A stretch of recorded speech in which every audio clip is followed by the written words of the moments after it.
Maybe there's a map that Well, we can put up and you can, sure. people can see this. Well, you know, Region 10 of the North India Union is a large place. 750 million people.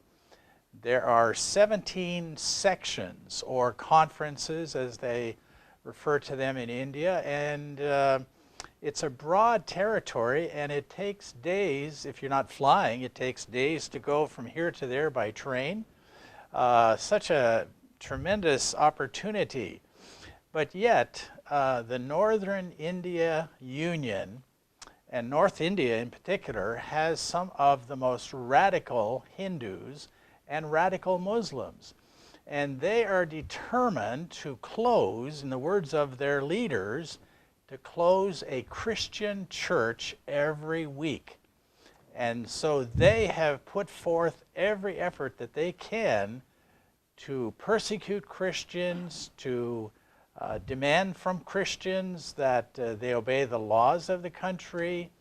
And it's just, you know, They don't think of them as an asset to their culture. No, and some of the laws that have been passed require a new convert to actually appear before a magistrate with a written, in his or her own handwriting, a written statement that says that they have not been coerced to join this Christian church, to join the Seventh-day Adventist Church, that it's their own free will, and that they are not being paid any money by any outside country or organization, and that they voluntarily agree to be baptized into the Seventh-day Adventist Church. Manzoor, is this in response to sometimes when we have, not we perhaps as a group, but as Christians have overstretched their own boundaries? Is that? I think, you see, the Indian government,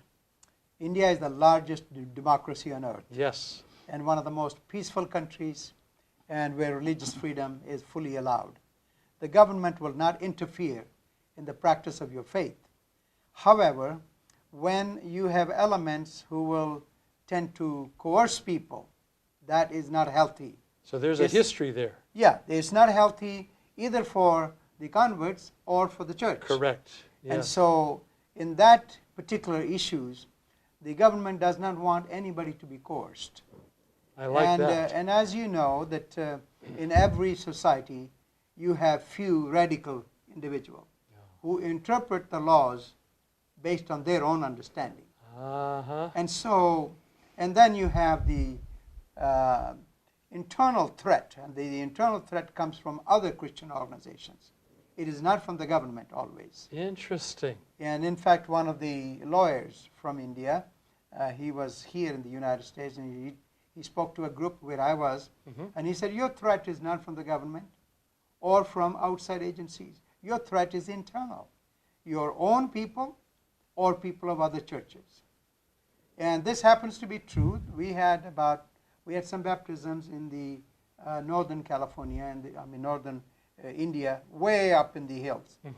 And when they were about to baptize them, the police came and picked up our pastor and took him to jail. And when they went to jail, they found the pastors of other denominations seated there.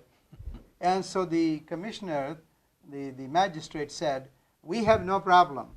It's these people who are accusing and saying that you are coercing.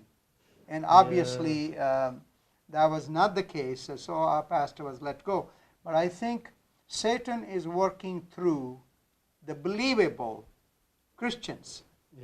And so helping the government make a case.